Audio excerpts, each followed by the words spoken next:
Hi all, welcome to football arena. അടുത്ത world കപ്പിന് വേണ്ടിയുള്ള ബ്രസീലിയൻ ദേശീയ ടീമിന്റെ ഒരുക്കങ്ങൾ ആരംഭിക്കുകയാണ്. വേൾഡ് കപ്പ് യോഗ്യതാ റൗണ്ട് മത്സരങ്ങൾ ഇപ്പോൾ അവസാനിച്ചിട്ടുണ്ട്. ഇനിയിപ്പോൾ കുറച്ച് സൗഹൃദ മത്സരങ്ങൾ മാത്രമാണ് ബ്രസീലിനെ കാത്തിരിക്കുന്നത്.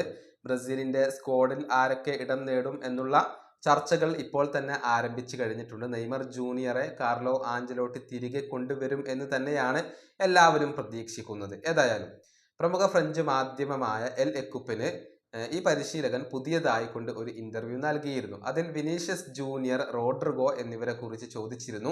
ഈ രണ്ട് താരങ്ങൾക്കും ബ്രസീലിന്റെ വേൾഡ് കപ്പിനുള്ള സ്ക്വാഡിൽ ഇടം ഉറപ്പാണോ എന്നായിരുന്നു ചോദ്യം. അതിനുള്ള മറുപടി ആഞ്ചലോട്ടി പറഞ്ഞത് രണ്ടുപേരും മികച്ച ഫോമിലാണെങ്കിലാണ് അവരെ ഉൾപ്പെടുത്തുക എന്നാണ്.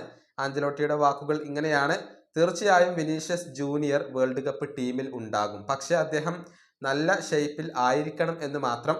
അദ്ദേഹം തൻ്റെ ഏറ്റവും ബെസ്റ്റിൽ ആയിരിക്കേണ്ടതുണ്ട്, എന്നാലാണ് ടീമിൽ അദ്ദേഹത്തെ ഉൾപ്പെടുത്തുക. തീർച്ചയായും റോഡ്രിഗോക്കുള്ള മാനദണ്ഡവും ഇത് തന്നെയാണ്. റോഡ്രിഗോ ഫോമിലാണെങ്കിൽ അദ്ദേഹം ഒരു മികച്ച താരമാണ്.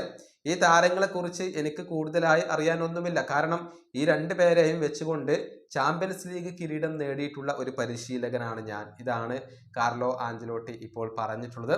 അതായത് രണ്ടുപേരും മികച്ച ഫോം കണ്ടെത്തേണ്ടതുണ്ട്, എന്നാൽ തീർച്ചയായും വേൾഡ് കപ്പ് ടീമിൽ അവർക്ക് സ്ഥാനം ഉറപ്പാണ് എന്നാണ് ആഞ്ചലോട്ടി പറഞ്ഞിട്ടുള്ളത്.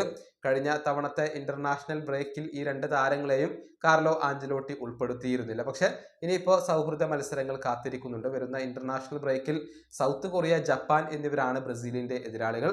ആ മത്സരങ്ങൾക്ക് വേണ്ടിയുള്ള ടീമിലേക്ക് റോഡ്രിഗോയും വിനിയും തിരിച്ചെത്തുമെന്നാണ് പ്രതീക്ഷിക്കപ്പെടുന്നത്. ഈ വീഡിയോയുടെ അവസാനിപ്പിക്കുന്നു. അടുത്തൊരു വീണ്ടും കാണാം.